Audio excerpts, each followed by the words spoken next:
కీర్తనల గ్రంథం చదువుకుందాం. 27వ అధ్యాయం. నా తల్లిదండ్రులు నన్ను విడిచినను, యెహోవా నన్ను చేరదీయును. యెహోవా నీ మార్గమును నాకు బోధింపుము. నా కొరకు పొంచి ఉన్న వారిని చూచి సరళమైన మార్గమున నన్ను నడిపింపుము. హల్లెలూయా.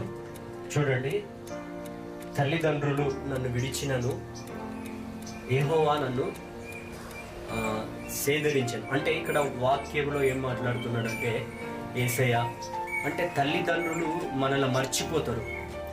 అంటే ఎట్లుంటుందనంటే, దేవుడు మాత్రం నేను నిన్ను విడువను ఎడబాయను అంటున్నాడు. హల్లెలూయా.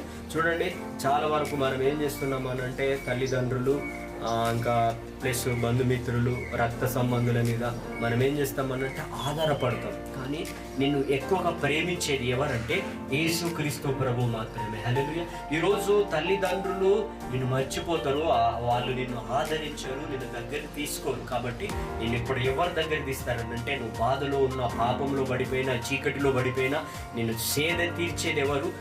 దేవుడు మాత్రమే, యేసయ్య మాత్రమే. హల్లెలూయా. చూడండి, మనం ఏం చేస్తున్నాం అని అంటే, కొంతమంది గురించి ఆలోచిస్తున్నాం. ఈరోజు చాలా వరకు మనము ఒంటరిగా కూర్చుని దుఃఖంతో బాధపడుతున్నాం. కానీ ఈరోజు నిన్ను ఆదరించి ఓదార్చేది ఏదనంటే నజరేయుడైన యేసయ్య.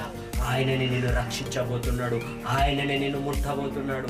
ఈరోజు నువ్వు ఎంత పాపానికి బానిసైనా, ఎంత చీకటిలో ఉన్నా, యేసుక్రీస్తు ప్రభు మాత్రమే నీకు విడుదల ఇవ్వబోతున్నాడు. ఈరోజు నువ్వు ఉద్యోగ విషయంలో పోయి నష్టపోయిన కావచ్చు, అప్పుల సమస్య అయింది కావచ్చు, కానీ నిన్ను ప్రతి విషయంలో విడిపించేది ఎవరనంటే నజరేయుడైన యేసు. ఆయననే నీ తల్లిగా, నీ తండ్రిగా ఉండబోతున్నాడు. హల్లెలూయా.